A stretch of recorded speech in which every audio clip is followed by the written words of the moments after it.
খুব ভালো একটি খবর যেটা যে গতকালকে সচিব কমিটির নবম পে স্কেল নিয়ে যে বৈঠক অনুষ্ঠিত হয়েছে।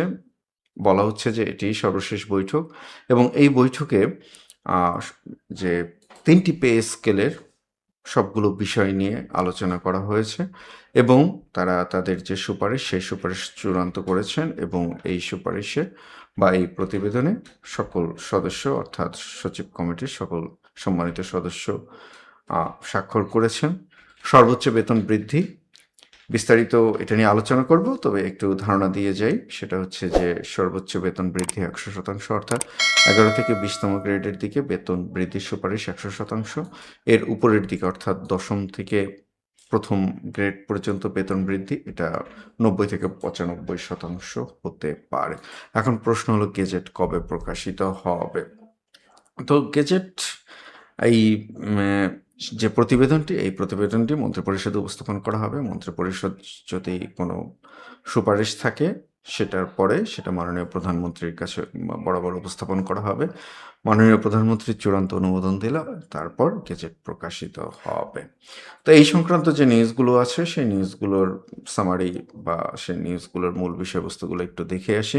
তবে এর আগে অনুরোধ করব, যারা এখন পর্যন্ত আমাদের চ্যানেলটিকে সাবস্ক্রাইব করেননি, এই ফাঁকে আমাদের চ্যানেলটিকে সাবস্ক্রাইব করে ফেলুন এবং এই ভালো লাগার খবর আপনাদের অনুভূতি কি অবশ্যই কমেন্টে জানাবেন। সচিব কমিটির শেষ বৈঠক এবং চূড়ান্ত সুপারিশ 12 আগস্ট 2026। মন্ত্রিপরিষদ সচিব নাসিমুল গনির সভাপতিত্বে সচিবালয়ে সচিব কমিটির শেষ বৈঠক অনুষ্ঠিত হয়েছে এবং প্রতিবেদনের সকল সদস্য স্বাক্ষর করেছেন। 3টি কমিশনের পর্যালোচনা, জাতীয় বেতন commission, judicial service pay commission এবং সশস্ত্র বাহিনীর বেতন কমিশন, এই 3 কমিশনের সুপারিশ বাছাই করে সচিব কমিটি তাদের প্রতিবেদন চূড়ান্ত করেছে। বেতন বৃদ্ধির হার এবং গ্রেড বৃদ্ধির সিদ্ধান্ত: সর্বোচ্চ 100% বৃদ্ধি, নতুন বেতন কাঠামো 1ম থেকে 20তম গ্রেডে, সরকারি চাকরিজীবীদের বেতন সর্বোচ্চ 100% পর্যন্ত বাড়ানোর সুপারিশ করা হয়েছে। বেতন বৃদ্ধির হার সব গ্রেডে সমান হবে না, উচ্চ গ্রেডের তুলনায় নিম্ন গ্রেডের কর্মচারীদের মূল বেতন শতভাগ বাড়ানোর প্রস্তাব করা হয়েছে। বাস্তবায়ন পদ্ধতি এবং সময়সীমা: সচিব কমিটি এটা চূড়ান্ত করেছে 2 ধাপে বাস্তবায়ন। নবম পে স্কেল 2 বছরে বাস্তবায়নের সুপারিশ করেছে কমিটি। প্রথম ধাপ শুধু মূল বেতন, দ্বিতীয় ধাপ বাড়ি ভাড়া সহ অন্যান্য ভাতা এবং সুবিধা। কার্যকরের সময়সীমা চলতি বছর 2026 জুলাই থেকে। নতুন পে স্কেলের আংশিক বাস্তবায়ন কার্যকর ধরা হবে এবং 2028 সালের জানুয়ারির মধ্যে ধাপে ধাপে এটি সম্পূর্ণ বাস্তবায়ন হবে। তবে চূড়ান্ত ধাপের সংখ্যা মন্ত্রিসভা নির্ধারণ করবে। মন্ত্রিসভায় পেশ এবং প্রধানমন্ত্রীর সম্মতি: 26 জুলাই অর্থ বিভাগ প্রধানমন্ত্রী তারেক রহমানকে পে স্কেলের সার্বিক বিষয়ে অবহিত করেন।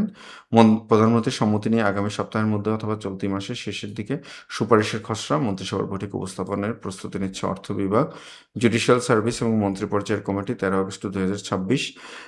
এটা নিয়ে একটু কথা আছে, আমরা সেই কথাটা একদম আপনাদেরকে সোর্স ধরেই বলবো। তো এইখানে যেহেতু সচিব কমিটি তাদের সুপারিশ চূড়ান্ত করেছে, তাহলে আরও 2টি কমিটি কেন গঠন করা হলো? জুডিশিয়াল সার্ভিস পে কমিশন 2025-এর প্রতিবেদন পর্যালোচনা অর্থমন্ত্রী আমির খসরু মাহমুদ চৌধুরীকে সভাপতি করে 7 সদস্যের উচ্চ পর্যায়ের মন্ত্রিসভা কমিটি গঠন করেছে সরকার। 13 আগস্ট বৃহস্পতিবার দুপুরে অর্থ মন্ত্রণালয়ে এই কমিটির বৈঠক হওয়ার কথা রয়েছে। সচিব কমিটি ইতিমধ্যে 3টি কমিশনের প্রতিবেদন পর্যালোচনা করার পরও নতুন মন্ত্রী পর্যায়ে কমিটি গঠন হওয়ায় পে স্কেলের চূড়ান্ত গেজেট প্রকাশে কিছুটা অতিরিক্ত সময় লাগতে পারে বলে মনে করা হচ্ছে। জাস্ট এই জায়গাটাতে একটা টুইস্ট রয়ে গেছে। তো তাহলে এই যে 2টি কমিটি গঠন করা হলো, সুতরাং এইখানে পে স্কেলে আরেকটুকু সময় লাগতে পারে। কিন্তু সচিব কমিটি সব যদি চূড়ান্তই করে ফেলেন, তাহলে এই জায়গাতে আর কমিটিগুলো কেন গঠন করা হলো? তাহলে সচিব কমিটির এই সুপারিশের সাথে যে কমিটিগুলো গঠন করা হয়েছে উচ্চ পর্যায়ে মাননীয় অর্থমন্ত্রী মহোদয়কে সভাপতি করে, তাহলে ওইখানে ওই পর্যালোচনাগুলো ওর সাথে মার্চ করা হবে। তো সেক্ষেত্রে একটু সময় লাগতে পারে। বাজেটে আর্থিক প্রভাব এবং আইএমএফের অবস্থান, এগুলো নিয়ে আমরা কথা বলেছি। তো আমরা একটু যেটা করব, আমরা একটু দেখে আসবো যে আমাদের নতুন পে স্কেল যেটা সচিব কমিটির প্রস্তাবিত বেতন কাঠামো 2026 ওনারা যে প্রস্তাব করেছেন, আমি আগেও বারবার বলেছি, আমার পেছনের ভিডিওগুলো আপনারা দেখতে পারেন, যে আমি বারবার বলেছিলাম যে মূল বেতন বৃদ্ধি সেটা হয়তো বা 100%-এর বেশি হবে না। পেছনের ভিডিওগুলো আছে, একটু দেখে নিতে পারবেন। অনেকেই বলছিলেন 140% ইত্যাদি ইত্যাদি ইত্যাদি অনেক কিছু। আসলে শেষ পর্যন্ত সচিব কমিটির বৈঠকে এটাই হলো। অর্থাৎ আমার পাঠঘর মানে আপনাদের পাঠঘর যা বলেছে সেটা তখন আপনাদের মানতে কষ্ট হয়েছিল, কিন্তু শেষ পর্যন্ত বিষয় ওইটাই দাঁড়ালো। তো 20তম গ্রেডে 8,250 টাকা, 100% বৃদ্ধি যদি ধরি আমরা 16,500 টাকা। আর ১৯তম গ্রেডে ৮,৫০০, ১৭,০০০ টাকা। আমরা এভাবে ১১তম গ্রেডে ১২,৫০০, ১০০% বৃদ্ধি হলো ২৫,০০০।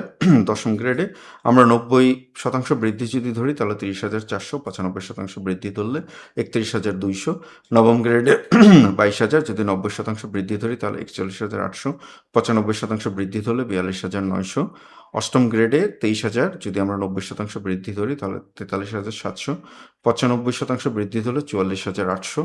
এভাবে আমরা তৃতীয় গ্রেডে ৫৬,৫০০, যদি ৯০% বৃদ্ধি ধরি ১,০৭,৩৫০, যদি ৯৫% বৃদ্ধি ধরি ১,১০,১৭৫।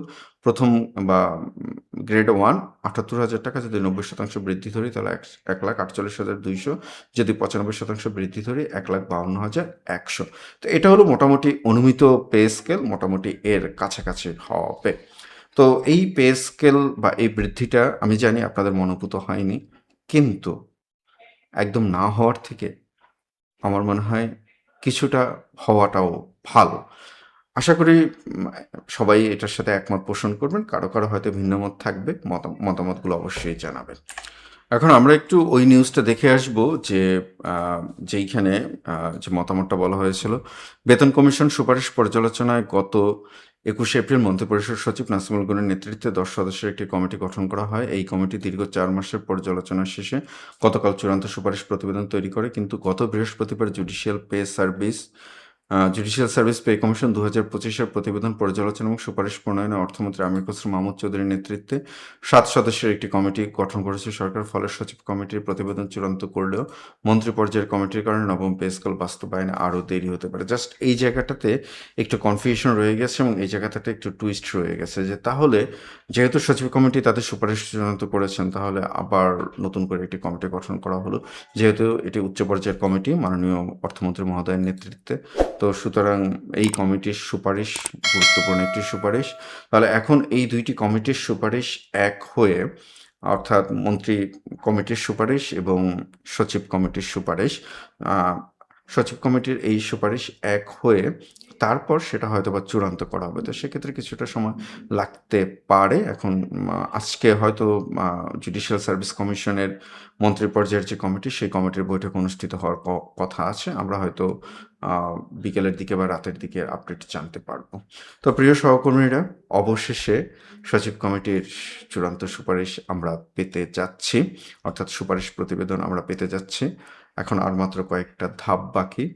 আমি মনে করি যে হয়তো মাঝখানে বেশ, যেমন গতকালকেও খুব একটা ভালো খবর দিতে পারিনি, আজকে এই খবরটি নিশ্চয়ই আপনাদের ভালো লেগেছে।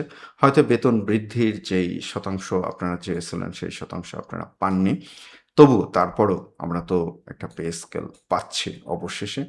আপনাদের মতামত কি অবশ্যই জানাবেন, এবং আপনাদের কার বেতন কত বৃদ্ধি হতে পারে সেটাও জানাবেন। এবং এই যে বেতন বৃদ্ধি হলো এটার উপর, এই প্রস্তাবিত এটার উপর ভিত্তি করে আমি একটু কিভাবে আপনাদের পে ফিক্সেশন বা বেতন বৃদ্ধি হিসাব করবেন সেটা নিয়েও একটি ভিডিও দেবো ইনশাল্লাহ। অবশ্যই কমেন্টে আপনাদের মতামত জানাবেন। আপনাদের মতামতের অপেক্ষায়। ভালো থাকবেন। আসসালামু আলাইকুম।